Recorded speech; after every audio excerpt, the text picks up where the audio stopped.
Hey, good morning. This is Mayor Valensky with Driving Markets.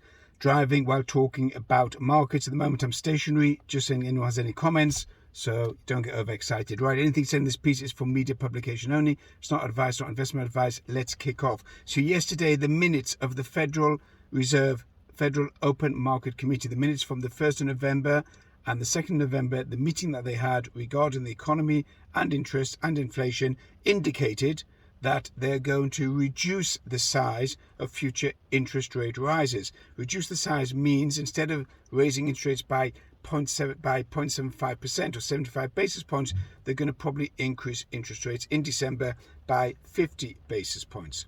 However, they didn't say they're going to stop raising interest rates. They're probably going to reduce the momentum, reduce the pace of the interest rate rises. There's several concerns. Number one, the cost of money. Number two, it's going to be, is it going to apply further hardship to mortgage holders?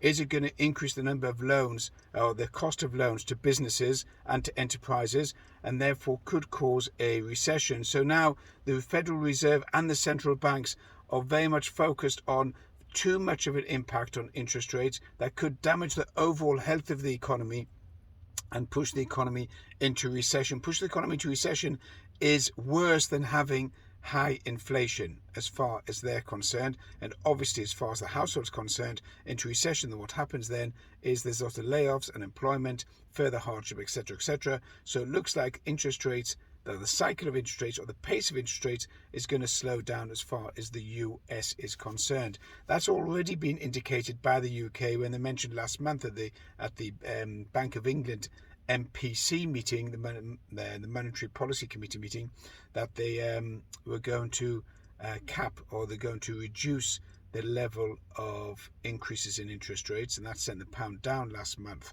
However, as of yesterday in foreign exchange markets, as I said, the dollar is going down. It's likely to go down further, and probably all the way through to the end of the year. So you had also strength in the euro and the pound and the yen, Swiss franc, etc. The pound's interesting, gone up to 121. Remember yesterday I said that the pound would be expected to go to about 120, 122. I'd probably put a target on by end of the year, a cable that's pound against the dollar at about the 120. 3.5, 124. The question is, as far as equity markets are concerned and indices are concerned, is are we going to go now on a mini rally all the way through to the end of the year to push the indices back up near to the all-time highs that they were at the beginning of the year? And even though I think it's absurd and ridiculous, as far as the markets are concerned, you could actually have an end of the year rally. Of course, the end of the year rally is good for the banks because they're going to then readjust all the books and pull everyone in and then suck them out. So you could have a Christmas rally all the way through to the end of the year, and that would push the Dow. The Dow's only 6 or 7% off its all-time high, for example. What a turnaround that would be if we finished the year on an all-time high. I think it's absurd. I think the Dow should be down at 25,000 and the Nasdaq down at 7,000 and the S&P down at 3,000. But who am I to say? Who am I to fight against the might of the banks on Wall Street? And it looks like they want to push all the shares higher, even though the fundamentals of why those shares should go higher is not there. In fact, the shares should go lower. But if you're talking about analysts who are paid millions of dollars a year, and the market makers, they can push the price up whatever they want. So Tesla went up yesterday on a recommendation from one of Wall Street banks. They jumped up back up to 184, even though my price line on Tesla is running about 150, 160.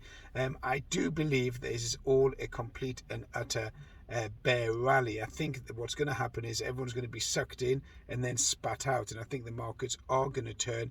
Probably now, if we're looking at it, you've got Thanksgiving today in the States, and you're going to have mini day tomorrow, so they're expecting huge boosts in sales tomorrow. If that does come along, then that's going to continue over the next week, 2 weeks, and that's going to push markets up much higher. I do believe it is a bear rally, and I think we're going in for a significant shock in the near future. There's no way Now, all of the economic factors that are out there are going to impact the market. They're going to impact the market, and this market is going to fall. I'm putting money on, and I'm pretty certain that's going to happen. Okay, or more than pretty certain. It's 100% certain that's going to happen, in my opinion, of course.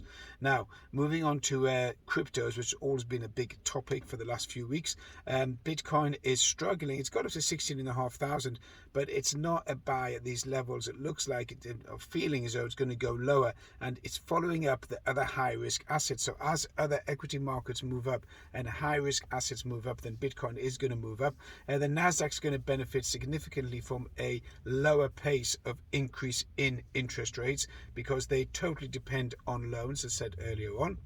Bonds came down yesterday in anticipation of lower pace of interest rates. I think all of this is just a disaster waiting to happen. I think it's an opportunity to sell into this particular rally. It's all fake. It hasn't got enough basis on it, etc., etc. So in summary, you're going to have dollar weakness, you're going to have pound strength, euro strength, yen strength, and the majors against the dollar are going to go up. The dollar's going to go down. Equity markets will probably rise over the next week or so, or maybe all the way through to Christmas. Could end up going on all-time highs. As I said earlier on, I can't believe that.